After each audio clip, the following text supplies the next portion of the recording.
Good morning, everyone. For today's vlog, we are going to bake or make a celery cupcake.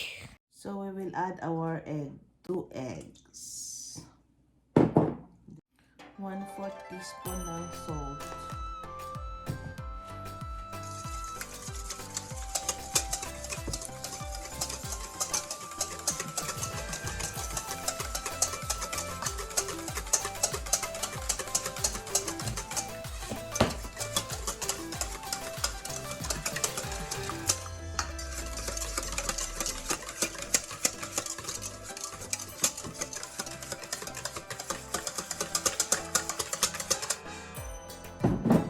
celery pulp, 2/3 cup na white sugar.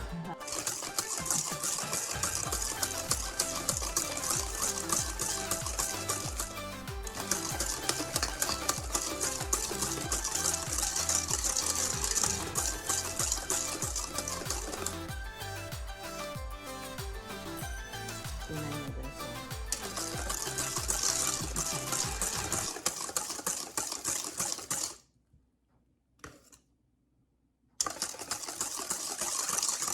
Ating butter guys is soften na siya. Soften.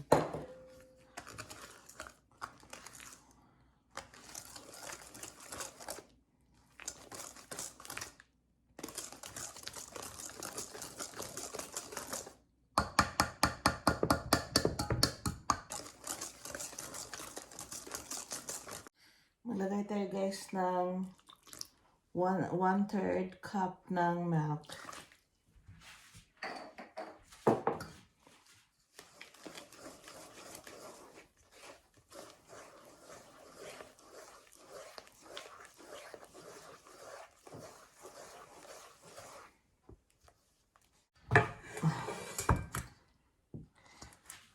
Hindi natin mainit na tubig.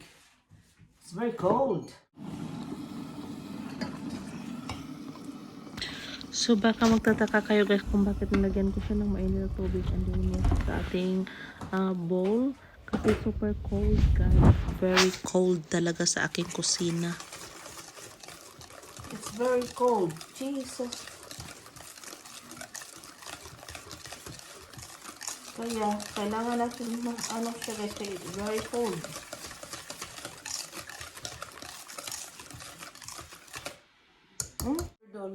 So we will add our 1/3 cup of chopped dates,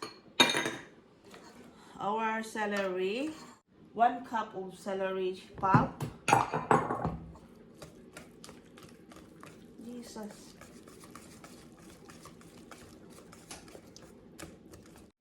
vanilla, 1 teaspoon of vanilla extract. Gamit tayo ng 1 1/2 cup ng plain flour or all-purpose flour. So,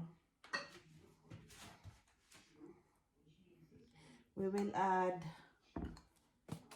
1 teaspoon ng baking powder.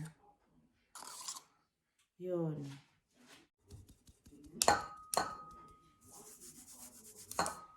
So, we are going also to sift in here.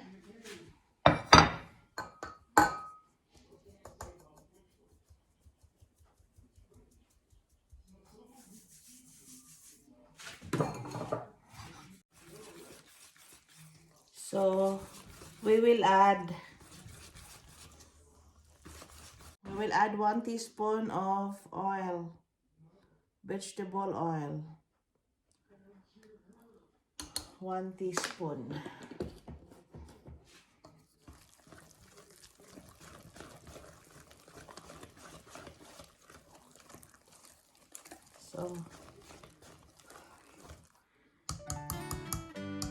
So hindi natin siya i-overmix guys. Okay? So yun lang. Tingnan nyo ang ating mixture. Ito yung ating celery cupcake. Even though it's new, I can already tell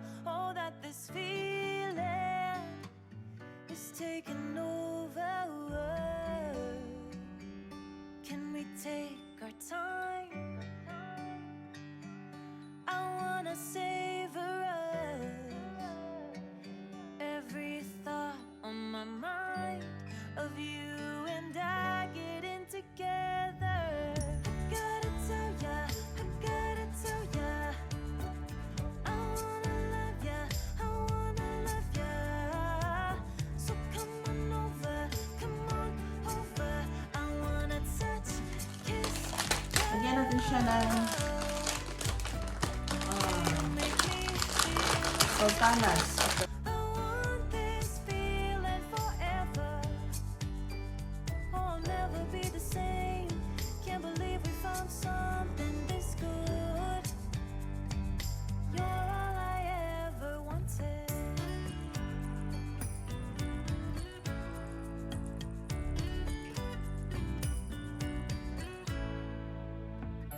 Can't believe we started out friends.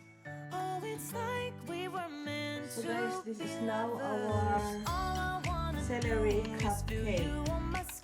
So if you haven't subscribed yet to Test Home, please subscribe. Hit nyo na rin ang notification bell para updated kayo sa susunod kong mga video. So ito yung ating celery cupcake. Okay?